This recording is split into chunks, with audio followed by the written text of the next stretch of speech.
Hi,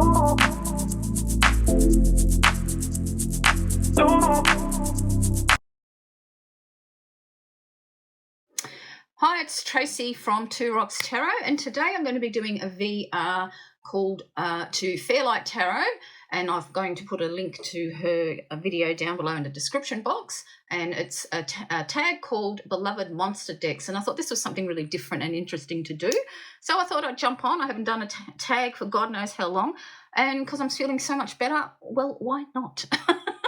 So the first one is the Frankenstein, a collage deck that is misunderstood but has a heart of gold. This isn't really what I would say a collage deck, but I think those of you who are familiar with the Deviant Moon would probably agree, because this was a deck that took me a long time to actually buy and enjoy reading with. And if you look at I suppose you could call it a bit collagey if you like, but it's quite funny. When the forum was still going in Eclectic Tarot and we used to practice readings on each other, this was a deck that often came up, and every time someone picked it, I thought, oh, God, why do I have to read with that deck? But every time I read with this deck, it gave the most brilliant readings. So I think, that was my part. It was very misunderstood on how this deck actually reads. It is a brilliant deck to read with. It truly, truly is. And I think it is misunderstood. A lot of people do say, oh, I hated the imageries, and I did too. I didn't like the art for a long, long time, but I really do like it now. I enjoy it because it just reads so, so well. I forgot to show, I edged mine in a nice burgundy colour there. So this is my Frankenstein deck. So not where a really per se, I suppose you would say, collage deck. It is a bit collagey, I suppose. So yeah, the Deviant Moon is definitely a Frankenstein deck. I think I really truly do.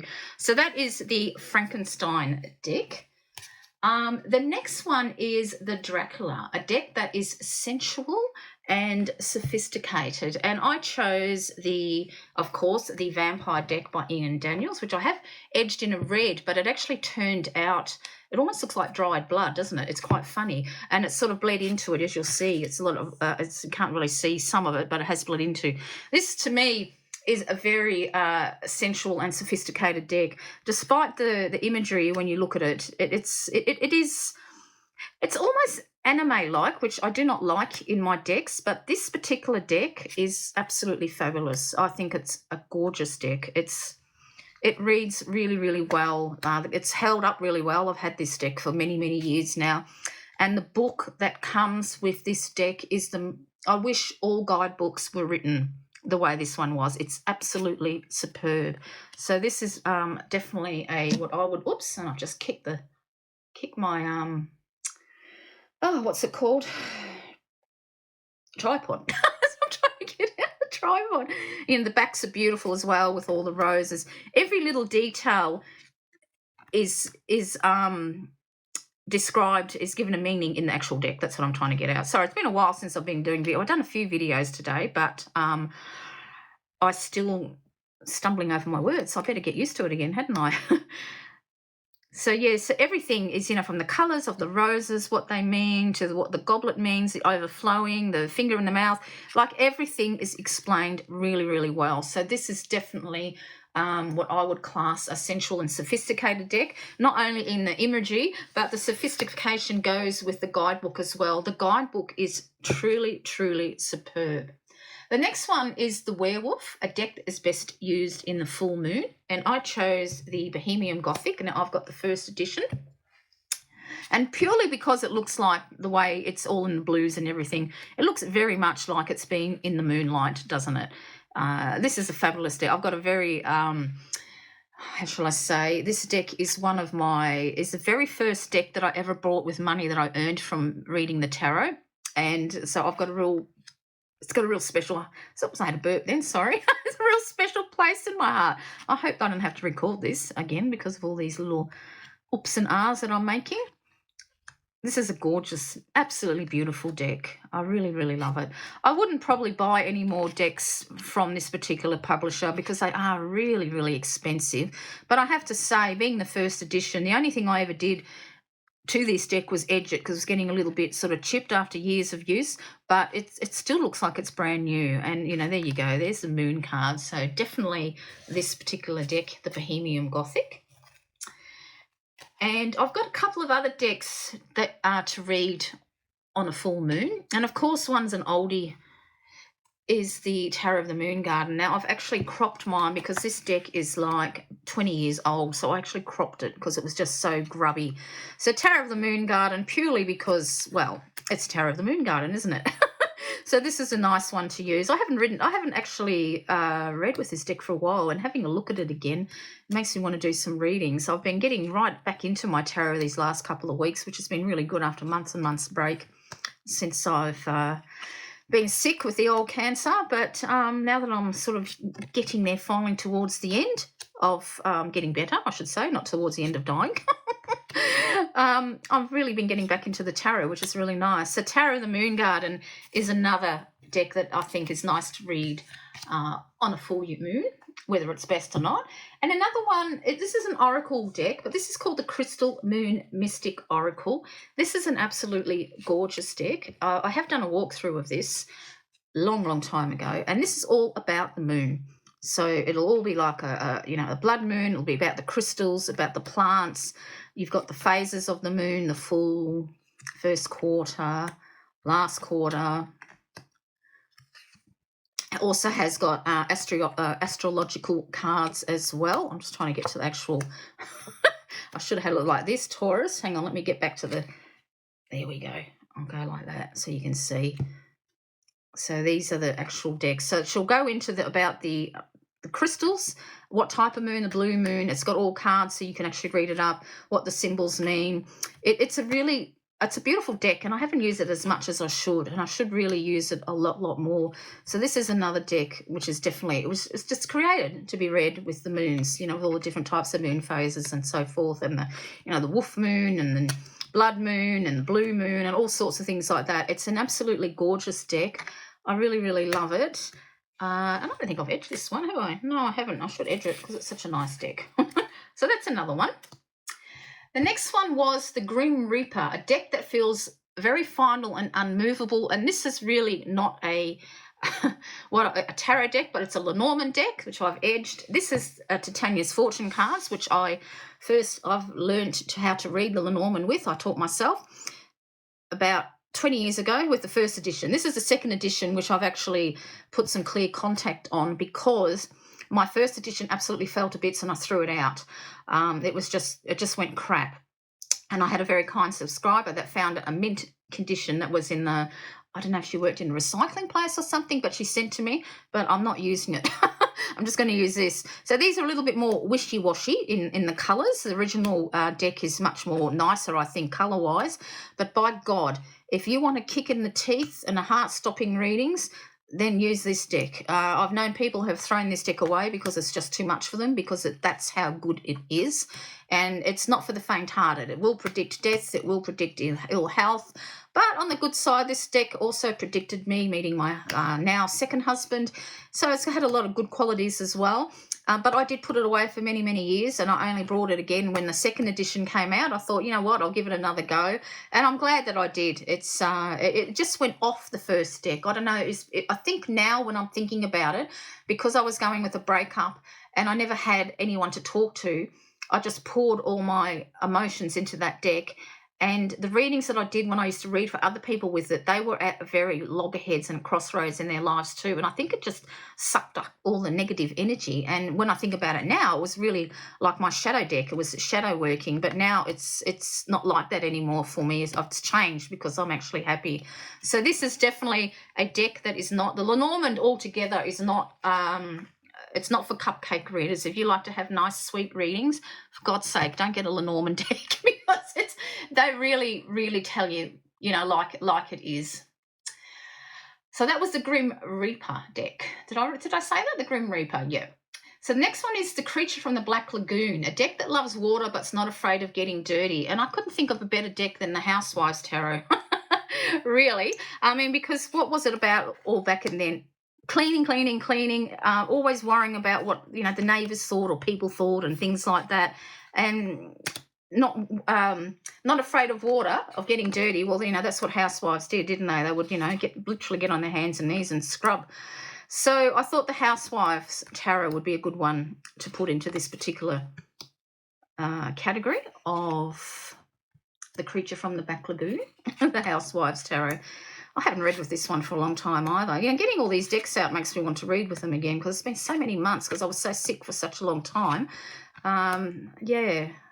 So definitely the Housewives Tarot for that one. The next one is the Freddy Krueger, a scruffy deck with a sense of humour. And, of course, you can't go past the Twisted Tarot Tales. Now, of course, mine's the expansion deck, so it's massive. So I've got, like, a couple of expansion decks and I've just put them all together. So this is a fantastic – it has got a good sense of humour. And I'm just going to actually part it because I realise it's from the – oh, look, we've got Pet Cemetery here. Because it has got a sense of humour, but it's all based on their love of horror movies and, the slit-faced woman, of myths and legends and things like that. So it's definitely a Freddy Krueger type of a deck. But it makes me laugh. It does. It makes you laugh, but by God, it gives really, really good readings. I can't express it enough. It really gives fantastic readings. Despite its sort of gimmicky look, it's brilliant. It really does. I've done a lot of readings with this, and it's just fabulous. This Eight of Swords. My daughter's got very long curly hair down to her waist, and she does straighten it, and it's forever a battle with her hair, keeping it nice and smooth. I've noticed now lately she's been keeping it all in curls again because it's just such a lot of hair she's got. Definitely like an Eight of Swords. I love this one too. The Fool, giving the lollipop and everything. It just all these little things that you notice in this deck always have relevance. This is my favourite devil card, the Christmas. So as we're coming up to the Christmas season now, all the greedy little kids that are out don't want to be good, and if you know anything, we've got the Annabelle doll, we've got the Chucky, Bride of Chucky, we've got, oh gosh, what's that one's name now? I can't remember, but he's a very, very haunted doll as well. So this is definitely my Freddy Krueger deck. I absolutely love the Twisted Tarot Tales. I used to do a monthly reading, Twisted month ahead readings. I might start that up again for a bit of fun. The next one is a Chucky, a doll-like deck that may stab you in the back. And, of course, we can't go past the Nicoletta Ciccoli deck. I hope I've pronounced that correct. I mean, how can you not? Have a look at that. Reminds me of my stepdaughter. She's got beautiful long blonde hair like that.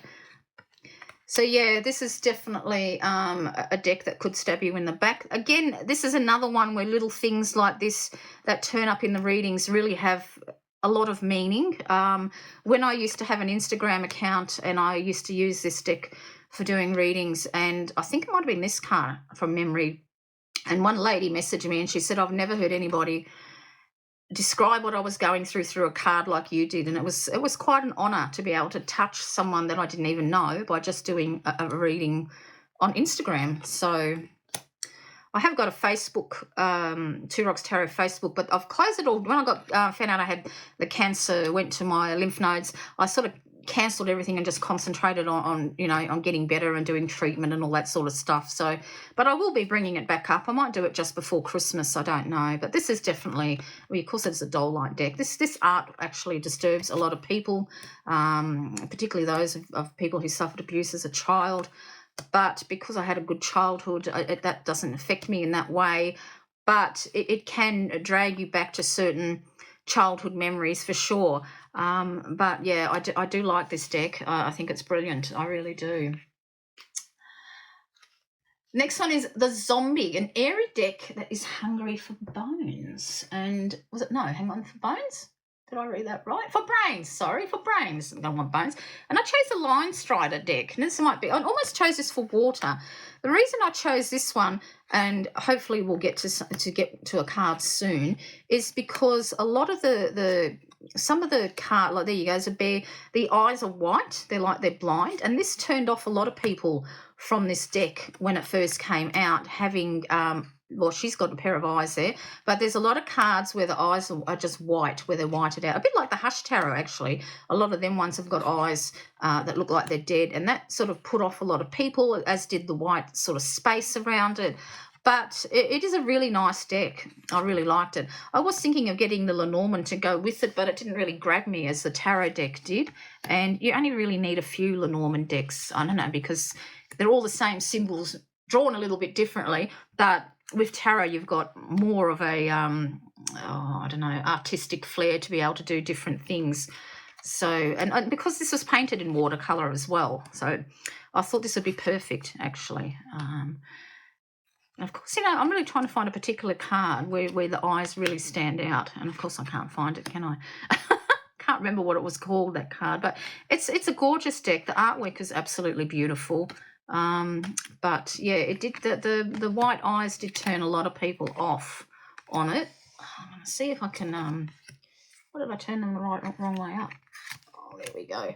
What if I can flick through it and quickly find it for you? Probably won't. No, I don't want to waste time looking for it. But anyway, that's the deck that I chose. It's practically brand new, this deck. I actually got this as a replacement because my first one, the first time I shuffled it chipped. So there you go. Next one is the Pennywise, the Clown.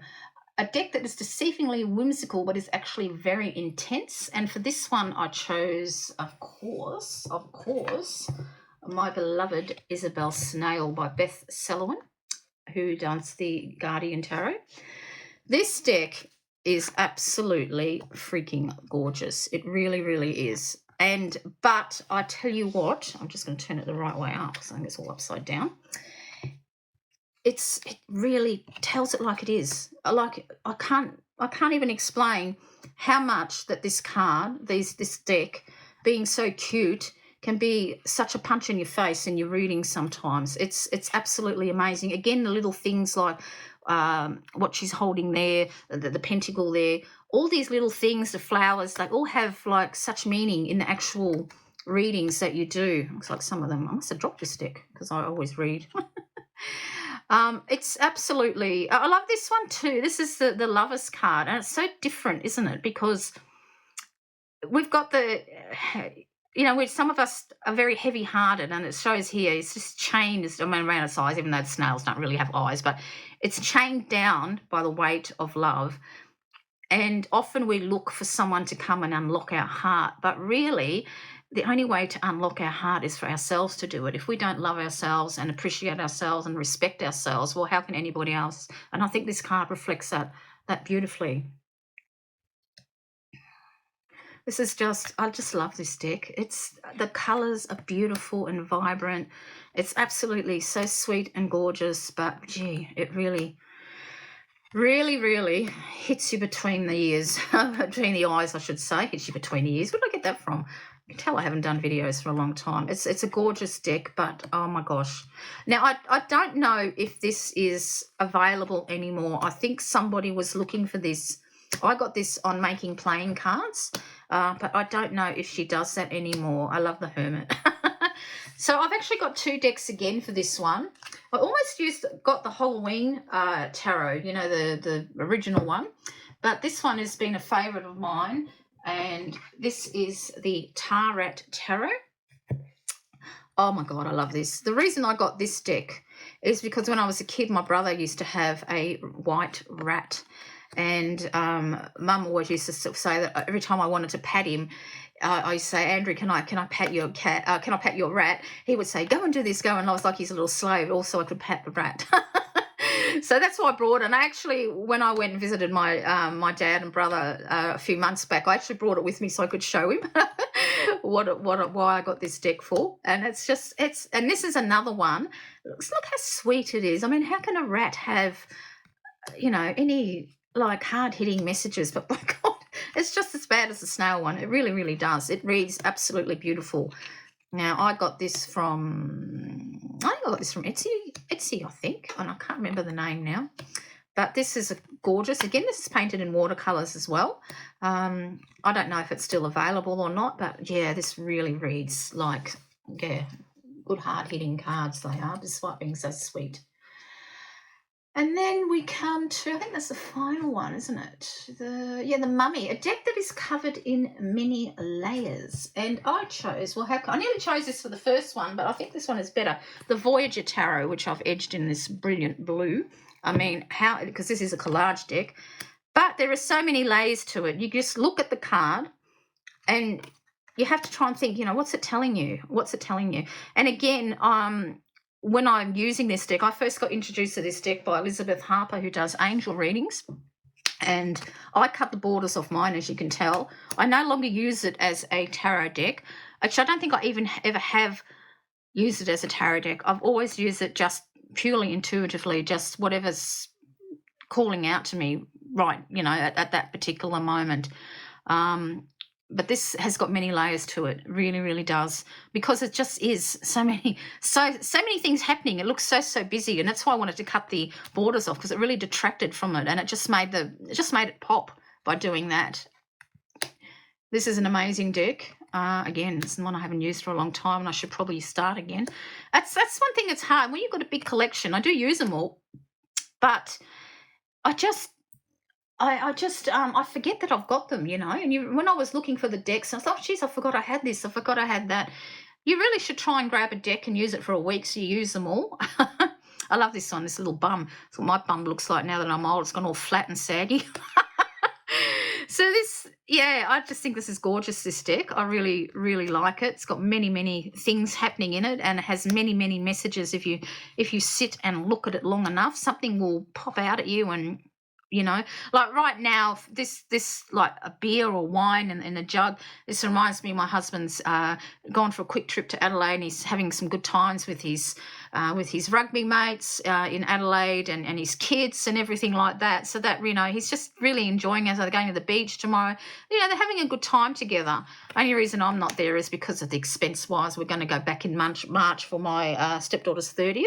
So yeah, it's just really good. So that's it. So that's my 10 monster decks. This was a really fun tag because it really makes you think about how you use your deck and in what ways, because tarot decks have got many, many different voices, but everybody picks a certain voice for their deck. This deck might just be purely collage and too much for some people. For other people, they might feel like I do too. There's just so much happening in there. It's really good for mediumship work as well.